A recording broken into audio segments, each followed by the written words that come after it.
ভাই, এটা বিরিয়ানি নাকি অমৃত? আরে আরে, কি ভাবছেন?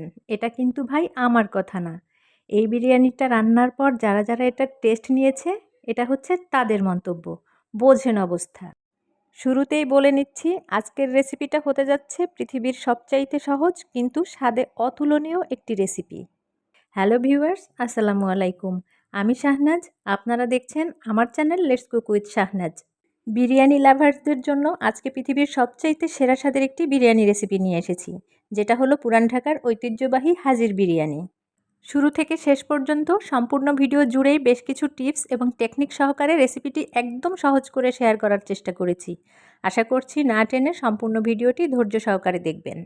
তাহলে চলুন, অথেন্টিক হাজির বিরিয়ানি রান্না করতে যে যে উপকরণগুলো লাগছে তা এক নজরে দেখে নিই। প্রথমেই আমি বিরিয়ানির মূল ইনগ্রেডিয়েন্ট যেটা মাংস, আমি সেটা নিয়ে নিয়েছি। আমি এখানে 2 কেজি গরুর মাংস ব্যবহার করেছি। আপনি চাইলে এখানে খাসির মাংস দিয়েও এই রেসিপিটা করতে পারবেন। মাংসগুলোকে আমি রেগুলার পিসেস করে কেটে নিয়েছি এবং ধুয়ে পরিষ্কার করে নিয়েছি।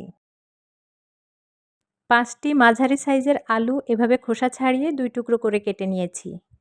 পেঁয়াজ কুচি নিয়েছি 1 কাপ পরিমাণ। আমি এই পেঁয়াজগুলোকে একটু মোটা করেই কেটে নিয়েছি। এটা কেন করেছি সেটা ভিডিওতে রান্না করতে করতেই বলছি। পাউডার মিল্ক নিয়েছি এখানে আমি আধা কাপ পরিমাণ। কাঁচামরিচ নিয়েছি 10-12টার মতো। পেস্তা বাদাম নিয়েছি। এখানে নিয়েছি আমি আলু বোখারা 10-12টার মতো। তারপর এখানে নিয়েছি শাহি জিরা, একটি নিয়েছি স্টার অ্যানিস।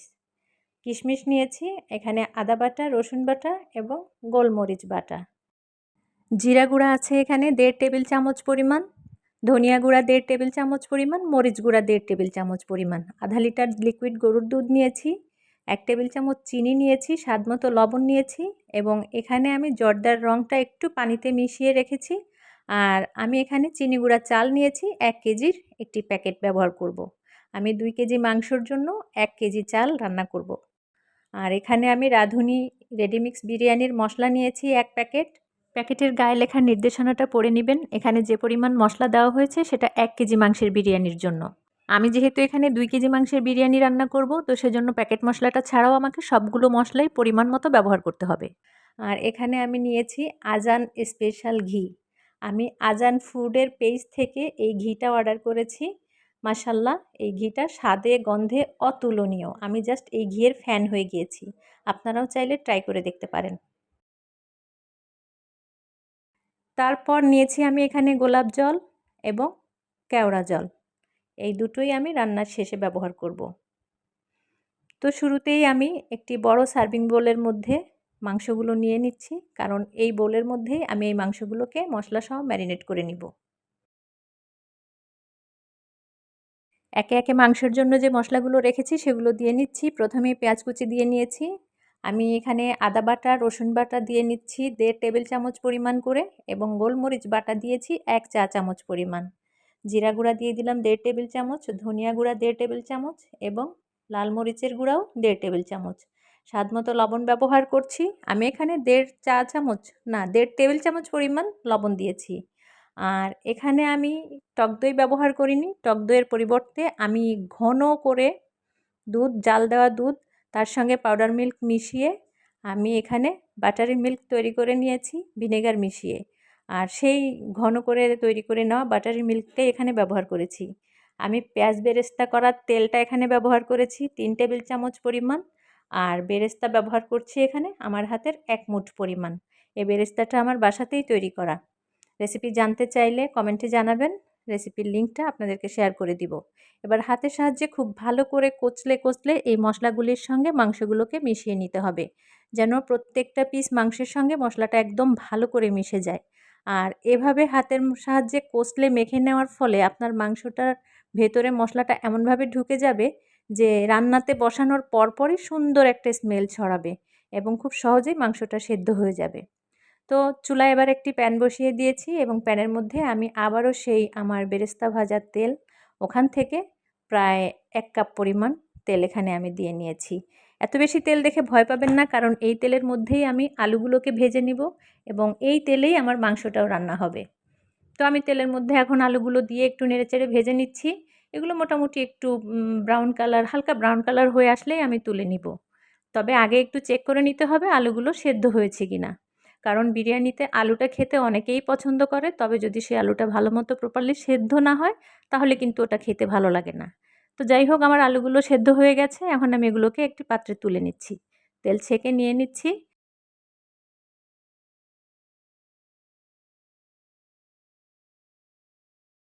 তারপর এই থেকে যাওয়া অবশিষ্ট তেলের মধ্যেই কিন্তু আমি মাংসগুলোকে রান্না করে নিব। এই তো আমি এখন তেলের মধ্যে প্রথমেই শাহি জিরা দিয়ে নিচ্ছি। আর এই শাহি জিরাটা তেলে দেওয়ার সাথে সাথেই এত সুন্দর একটা অ্যারোমা বের হবে। আর বিরিয়ানি রান্নাতে তো এটা মাস্ট ইউজ করতেই হবে, এটা মিস করা যাবে না। এখন মাংসগুলো ম্যারিনেট করে রাখা মাংসগুলোকে আমি তেলের মধ্যে দিয়ে নিচ্ছি। আমি কিন্তু মাংসটাকে ম্যারিনেট করে 10 মিনিটের মতো রেখেছি। আপনার হাতে পর্যাপ্ত সময় থাকলে অবশ্যই চেষ্টা করবেন 30 মিনিটের মতো রেখে দিতে। এখন ভালো করে নেড়েচেড়ে তেল মশলা একসঙ্গে মাংসের সাথে ভালো করে মিশিয়ে নিয়ে এই মাংসগুলোকে রান্না করতে থাকবো একদম প্রপারলি সেদ্ধ হয়ে যাওয়া পর্যন্ত। এই তো এখন ঢাকনা দিয়ে ঢেকে রেখে দিব একদম টানা 10 মিনিটের মতো হাই হিটে। 10 মিনিট পর দেখুন ঢাকনাটা তুলে নিয়েছি। মাংসগুলো থেকে পর্যাপ্ত পরিমাণ পানি বের হয়েছে।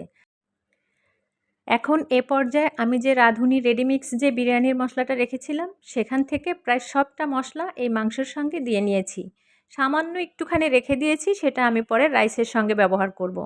এই 1 টেবিল চামচ পরিমাণ হবে আমি রেখে দিয়েছি। এই বিরিয়ানির মশলার সঙ্গে কিন্তু সব ধরনের শুকনা গরম মশলা অ্যাড করা আছে, সেজন্য আমি এখানে এক্সট্রা করে কোনো ধরনের এক্সট্রা গরম মশলা অ্যাড করিনি।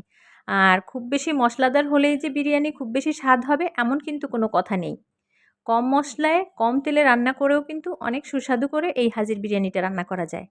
তো যাই হোক, আমি মাংসটা প্রপারলি সেদ্ধ করে নেওয়ার জন্য এখানে এখন 1 কাপ পরিমাণ জাল করে নেওয়া, একদম ঘন করে জাল করে নেওয়া দুধ দিয়ে দিলাম। আমি কিন্তু এই মাংসের সঙ্গে এক্সট্রা করে কোনো রকম পানি ব্যবহার করব না। মাংসটা থেকে বের হওয়া পানি এবং এই 1 কাপ দুধেই আমি এই মাংসটাকে একদম সফটলি সেদ্ধ করে নিব। তো চুলার আঁচটা আমি লো মিডিয়ামের মাঝামাঝিতে রেখে ঢাকনা দিয়ে কিছুক্ষণ পর পর নেড়েচেড়ে দিচ্ছিলাম। এখন এখানে আমি 4-5টা কাঁচামরিচ এবং যে স্টার অ্যানিস মশলাটা রেখেছিলাম সেটা এখানে দিয়ে নিয়েছি। এই 2টা জিনিস ব্যবহার করা হয়েছে শুধুমাত্রই ফ্লেভারের জন্য।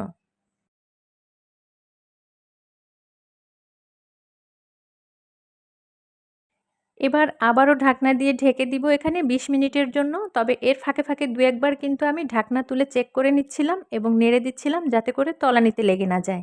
কারণ কোনো খাবার রান্না করার সময় তলানিতে লেগে গেলে সেটার স্বাদ কিন্তু একেবারেই নষ্ট হয়ে যায়। তো দেখুন মাংসটা থেকে তেল ছেড়ে দিয়েছে এবং এটা কিন্তু এখন মোটামুটি সেদ্ধ হয়ে গেছে। আমি এখানে এখন ঘি দিয়ে নিচ্ছি। এই বিরিয়ানিটার মূলত বিশেষত্বটাই হচ্ছে কিন্তু এই ঘিয়ের ফ্লেভার। এখানে একটু বেশি পরিমাণে ঘি ব্যবহার করলেই তবেই এটার অথেন্টিক টেস্ট আপনি পাবেন। তো আমি এখানে প্রায় 3 টেবিল চামচ পরিমাণ ঘি অ্যাড করে দিয়েছি। ঢাকনা দিয়ে ঢেকে এখন দমে রেখে দিব 10 মিনিট। তো দেখুন 10 মিনিট পরে প্রত্যেকটা মাংসর টুকরা কিন্তু একদম সফটলি সেদ্ধ হয়ে গেছে। দেখতেই পাচ্ছেন যে কাঁটা চামচ ছোঁয়াতেই একদম গেঁথে যাচ্ছে। তার মানে হচ্ছে বিরিয়ানি রান্নার জন্য মাংসটা এবার একদমই প্রপারলি রেডি হয়ে গেছে। ঢাকনা দিয়ে ঢেকে দিয়ে অন্য সাইডে তুলে রাখছি।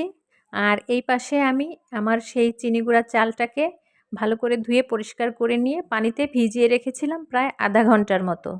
এভাবে ভিজিয়ে রাখার ফলে কিন্তু আপনার এই বিরিয়ানির চালটা একদমই ঝরঝরা হবে, একটির সঙ্গে একটি লেগে যাবে না। চুলায় একটি বড় সাইজের প্যান বসিয়ে দিয়েছি।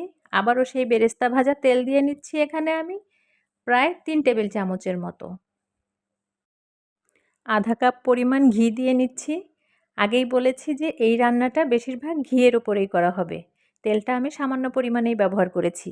এখন এই ঘিয়ের মধ্যে আমি চালগুলোকে একটু ভালো করে ভেজে নিব। চালগুলোকে একদম অনবরত নেড়েচেড়ে ভাজতে হবে, তা না হলে নিচেরগুলো পুড়ে যেতে পারে। আর এই চালটাকে কোন পর্যায়ে এসে আপনি চালের মধ্যে পানি ব্যবহার করবেন সেটা বুঝতে হবে, যে এটা ভাজতে ভাজতে একটা পর্যায়ে দেখবেন চালের মধ্যে একটা আঠালো ভাব তৈরি হবে। তো চালটা যখন একটু স্টিকি মনে হবে নাড়তে গেলে, তখনই বুঝতে পারবেন যে চালটা প্রপারলি ভাজা হয়ে গেছে, আর ওই মুহূর্তেই চালের মধ্যে পানি অ্যাড করে দিতে হবে। আমি এখানে চালগুলো কাপে মেপে নিয়েছিলাম। আমার এখানে 4 কাপ চাল হয়েছে। তো 4 কাপ চালের জন্য আমাকে 8 কাপ লিকুইড পানি অথবা দুধ মিলিয়ে ব্যবহার করতে হবে। তো আমি এখানে 8 কাপের মধ্যে 6 কাপ পানি ব্যবহার করেছি এবং 2 কাপ ব্যবহার করেছি লিকুইড গরুর দুধ। মনে রাখবেন যে যে পরিমাণ চাল ব্যবহার করেছেন তার ডাবল পানি ব্যবহার করতে হবে। এখানে আপনাকে গরম পানিটাই ব্যবহার করতে হবে এমন কিন্তু কোনো কথা নেই। আপনি ঠান্ডা অথবা গরম যে পানিটাই ব্যবহার করেন পরিমাণটা হিসাব করে ব্যবহার করলে আপনার পোলাও বা বিরিয়ানি যেটাই বলেন একদমই ঝরঝরা হবে। তো আমি ওই যে বিরিয়ানির মশলাটা রেখে দিয়েছিলাম সে বাকি অংশটুকু দিয়ে নিয়েছি, শাহি জিরা দিয়েছি আর এখানে আমি কিশমিশ আর আগে থেকে যে রেখে দিয়েছিলাম পেস্তা বাদাম একটু খোসাটা ছাড়িয়ে রেখেছিলাম সেটা দিয়ে নিয়েছি। আলু বোখারা দিয়ে নিচ্ছি, কাঁচামরিচ দিয়ে নিয়েছি আর লবণ দিয়ে নিচ্ছি স্বাদ মতো। আলু বোখারা এবং কিশমিশটা আমি একটু বেশি পরিমাণে ব্যবহার করেছি কারণ আমার বাচ্চারা এটা খেতে ভীষণ পছন্দ করে এবং আলু বোখারাটা বিশেষ করে আমার ভীষণ পছন্দের একটি খাবার।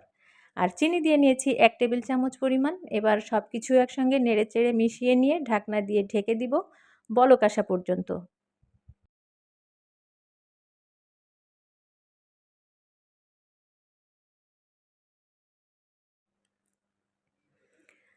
৫ মিনিট পর পানিটা যখন হালকা ফুটে উঠবে তখন একটু ঢাকনাটা তুলে নেড়ে দিতে হবে কারণ যেহেতু এখানে পোলাওর চাল ব্যবহার করা হয়েছে তো পোলাওর চালটা কিন্তু পানিটা গরম হয়ে আসলেই দলা পেকে যাওয়ার একটা সম্ভাবনা থাকে। সেজন্য আমি ঢাকনাটা তুলে একটুখানি নেড়ে চেড়ে দিয়েছি। নেড়ে দিয়ে আবারও ঢাকনা দিয়ে রেখেছিলাম চুলার জালটা কমিয়ে দিয়ে। দেখুন চালটা কিন্তু 80% এর বেশি সেদ্ধ হয়ে গেছে। এ পর্যায়ে হয়তো মনে হতে পারে চাল কিছুটা শক্ত রয়েছে, এজন্য কিন্তু এখানে এক্সট্রা করে পানি অথবা দুধ মেশাতে যাবেন না। তাহলে চালটা আর ঝরঝরা থাকবে না। যেটুকু বাকি আছে এটুকু এমনিতেই ভাপে সেদ্ধ হয়ে যাবে।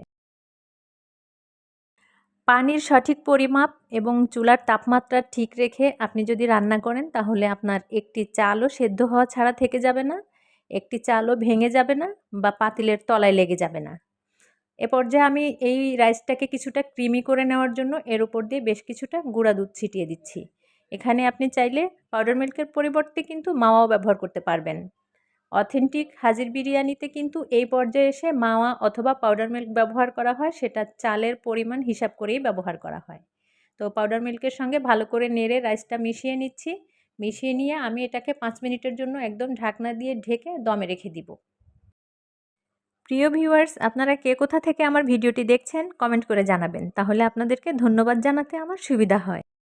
আপনারা যদি আজকেই আমার চ্যানেলে নতুন হয়ে থাকেন তাহলে প্লিজ আমার চ্যানেলটি সাবস্ক্রাইব করে আমার চ্যানেলের সঙ্গেই থাকবেন। এরকম নতুন নতুন সব ইউনিক রেসিপির নোটিফিকেশন সবার আগে পাওয়ার জন্য বেল বাটনটিতেও ক্লিক করে রাখবেন। ঢাকনা দিয়ে ঢেকে 5 মিনিট দমে রাখার পর এবার ঢাকনাটা তুলে নিয়েছি। এখন কিন্তু এই রাইসটা একদম 100%ই সেদ্ধ হয়ে গেছে। দেখতেই পাচ্ছেন যে একটি চালও একটির সঙ্গে লেগে নেই, একটি চালও ভেঙে যায়নি বা হাঁড়ির তলাতেও টোটালি একটা চালও লেগে যায়নি। আর দেখে নিশ্চয়ই বোঝাই যাচ্ছে যে রাইসগুলো কতটা ঝরঝরা হয়েছে। আমি এখন যেটা করছি সেটাই কিন্তু হচ্ছে অথেন্টিক বিরিয়ানির মেইন একটা পার্ট। অনেকেই কিন্তু এই পার্টটাকেই ইগনোর করে ফেলে। আর এটা কিন্তু অথেন্টিক বিরিয়ানি তখন হয় না, তখন এটা হয়ে যায় তেহারির মতো। অনেকটাই তেহারি রান্না হয়ে যায়। কেন সেটা একটু পরেই বলছি। আমি এখান থেকে এই রাইসগুলোর মধ্যে থেকে 4 ভাগের 3 ভাগ অন্য একটা পাত্রে সরিয়ে নিচ্ছি। আমার চামচে নেওয়া দেখে এবং হাঁড়ির তলাটা দেখে নিশ্চয়ই বুঝতে পারছেন যে আমার এই রাইসগুলো কতটা ঝরঝরা হয়েছে এবং একটুও দলা পেকে যায়নি এবং পাতিলের তলাতেও কিন্তু লেগে যায়নি। তো এরকম ঝরঝরে করে পোলাও রান্না করার জন্য আপনাকে অবশ্যই পানির মেজারমেন্ট এবং চুলার তাপমাত্রাটা খেয়াল রাখতে হবে। এখন আমি রাইসের যে বাকি লেয়ারটা রয়েছে এর ওপর দিয়ে আগে থেকে ভেজে রাখা আলু একটু সাজিয়ে দিয়ে নিচ্ছি। আমি এখানে অর্ধেকটা পরিমাণ ব্যবহার করেছি, বাকি অর্ধেকটা এর উপরের লেয়ারে ব্যবহার করব। আলু দেওয়া হয়ে গেলে এবার এর উপর দিয়ে আগে থেকে রান্না করে রাখা মাংস দিয়ে নিচ্ছি। সম্পূর্ণ ভাতের উপরে ছড়িয়ে ছিটিয়ে মাংসগুলো দিয়ে নিয়েছি। এখন এর উপর দিয়ে নিচ্ছি পাউডার মিল্ক। এতে করে এই মাংসের টেস্টটা অনেকটা ক্রিমি হবে। পেঁয়াজ বেরেস্তা দিয়ে নিয়েছি পরিমাণ মতো। আপনি এখানে আপনার ইচ্ছে মতো ব্যবহার করতে পারবেন, বেশি অথবা কম, এখানে কোনো মেজারমেন্ট নেই। গোলাপ জল দিয়ে নিচ্ছি কিছুটা পরিমাণ এবং কেওড়া জল দিয়ে নিচ্ছি 1 চা চামচ পরিমাণ। আবারও লেয়ার করে রাইসগুলো সাজিয়ে দিচ্ছি ওপর দিয়ে। এভাবে আমি একের পর এক লেয়ার তৈরি করব সেম প্রসেসেই।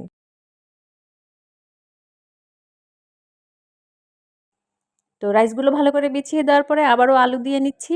সেই আগের নিচের লেয়ারটা যেভাবে করেছিলাম তার উপরে আবারও রান্না করা মাংস ছড়িয়ে দিচ্ছি। নিচের লেয়ারটা যেভাবে করেছিলাম ঠিক সেমভাবেই আমি এই লেয়ারটাও করে নিচ্ছি। মাংস ছড়িয়ে দেওয়া হয়ে গেলে এরপরে পর্যায়ক্রমে আগে যেভাবে দিয়েছি সেভাবে পেঁয়াজ বেরেস্তা, পাউডার মিল্ক এবং গোলাপ জল, কেওড়া জল দিয়ে এই লেয়ারটাকেও সাজিয়ে নিব।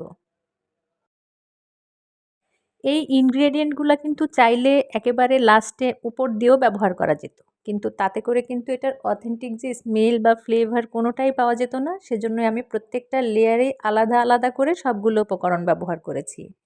আবারও চালের লেয়ারটা দিয়ে নিচ্ছি। এবার তার উপর দিয়ে আবারও মাংস দিয়ে বাস আগের মতো করেই সেম প্রসেসেই আমি প্রত্যেকটা লেয়ার কমপ্লিট করে নিব। ও আচ্ছা, একটা কথা তো বলতে ভুলে গেছি। আমি মাংস রান্নার সময় মোটা করে কাটা পেঁয়াজ কেন ব্যবহার করেছিলাম? মাংস রান্নাতে একটু ভারী করে কাটা পেঁয়াজ ব্যবহার করলে মাংসটা খুব দ্রুত সেদ্ধ হয়ে যায়। রান্না করা মাংসগুলোকে এমনভাবে ইভেনলি ছড়িয়ে ছিটিয়ে দিতে হবে যেন সব জায়গাতেই মোটামুটি মাংসটা পড়ে, কোথাও যেন গ্যাপ থেকে না যায় সেটা খেয়াল রেখেই দিতে হবে। এবার আবার উপর দিয়ে কিছুটা রাইস দিয়ে ঢেকে দিচ্ছি। আমার লেয়ারগুলি তৈরি করা প্রায় শেষ। আর এই যে লেয়ার করে সবগুলো উপকরণ এভাবে সাজিয়ে নিলাম, মূলত এটাই কিন্তু হাজির বিরিয়ানি রান্নার একটা মেইন ইম্পর্টেন্ট পার্ট, যেটা হয়তো অনেকেই করেন না। পোলাওটা রান্না হয়ে গেলেই মাংসটা তার সঙ্গে মিশিয়ে নেড়েচেড়ে নিয়ে তাদের বিরিয়ানি রান্না কমপ্লিট হয়ে গেল। আসলে কিন্তু ওটা বিরিয়ানি হয় না। আমি কিন্তু এখন উপর দিয়ে সেই জর্দার রঙটা গুলিয়ে রেখেছিলাম যে ওখান থেকে একটু গ্যাপে গ্যাপে দিয়ে নিচ্ছি, কারণ বিরিয়ানির মূল আকর্ষণটাই হচ্ছে কিন্তু কিছু ভাত থাকবে সাদা আর কিছু থাকবে আপনার একটু কালারিং। ওপর দিয়ে এখন ঘি দিয়ে নিচ্ছি। আমি এখানে প্রায় 4 টেবিল চামচ পরিমাণ ঘি ব্যবহার করছি। তাতে করে ঘিয়ের একদম স্ট্রং ফ্লেভারটা এই বিরিয়ানিতে অ্যাড হয়ে যাবে। বিশ্বাস করুন, আমি যখন এই রান্নাটা করছি পুরা এরিয়াটাই মৌ মৌ করছে এই বিরিয়ানির সুগন্ধে। সবশেষে ওপর দিয়ে আবারও বেরেস্তা ছড়িয়ে দিয়ে ঢাকনা দিয়ে ঢেকে দিয়ে এটাকে দমে রেখে দিব আরও 10 মিনিটের মতো। তখন কিন্তু চুলার আঁচ একদম লোতে থাকবে, অথবা নিচে একটি মোটা তাওয়া বিছিয়ে দিয়ে সেই তাওয়ার উপরে এই হাঁড়িটা বসিয়ে রাখবেন 10 মিনিট। 10 মিনিট পর আমি এবার একটি সার্ভিং বোলের মধ্যে বিরিয়ানিটা সার্ভ করে নিচ্ছি। দেখে কতটা বোঝা যাচ্ছে আমি জানি না, তবে একবার যদি না তৈরি করেন তাহলে কিন্তু অনেক বড় কিছু মিস করে ফেলবেন। আমার রেসিপিটা হুবহু শুরু থেকে শেষ পর্যন্ত ফলো করে একবার হলেও বাসায় এই বিরিয়ানিটা তৈরি করবেন। চাইলে ঈদের দিন বিকেলে অথবা সন্ধ্যায় খাবারের আইটেমের সঙ্গে এই হাজির বিরিয়ানিটা রাখতে পারেন। আমি গ্যারান্টি সহকারে বলছি, আপনার পরিবারের সবাই অনেক অনেক বেশি পছন্দ করবে। কিছু জিনিস আছে না যে খেতে নিলে খেতেই ইচ্ছা করে, এটা কিন্তু সেরকমই একটা আইটেম। আপনি একবার খাওয়া শুরু করলে আর কিন্তু থামাতে পারবেন না। দেখুন মাংসটা কত সফটলি সেদ্ধ হয়েছে, আর এটাও কিন্তু বিরিয়ানির একটা মূল অংশ। বিরিয়ানির মাংসটাকে এইভাবে হাত দিয়ে টিপ দিলেই যেন একদম গলে যায়, ওই রকমভাবেই সফটলি এটাকে রান্না করতে হয়। অনেকেই বিরিয়ানির আলুটা খেতে পছন্দ করেন, কিন্তু এই আলুটাও যদি প্রপারলি সেদ্ধ না হয় তাহলে কিন্তু খেতে ভালো লাগে না। তাই আলুটাকেও একদম সফট করে সেদ্ধ করে নিতে হবে। তো আমার আজকের এই পুরান ঢাকার ঐতিহ্যবাহী হাজির বিরিয়ানির অথেন্টিক রেসিপিটি আপনাদের কাছে কেমন লেগেছে? যদি ভালো লেগে থাকে কমেন্ট করে জানাবেন, এবং আমার চ্যানেলটি সাবস্ক্রাইব করে আমার চ্যানেলের সঙ্গেই থাকবেন। সবাই অনেক অনেক ভালো থাকবেন। আল্লাহ হাফেজ।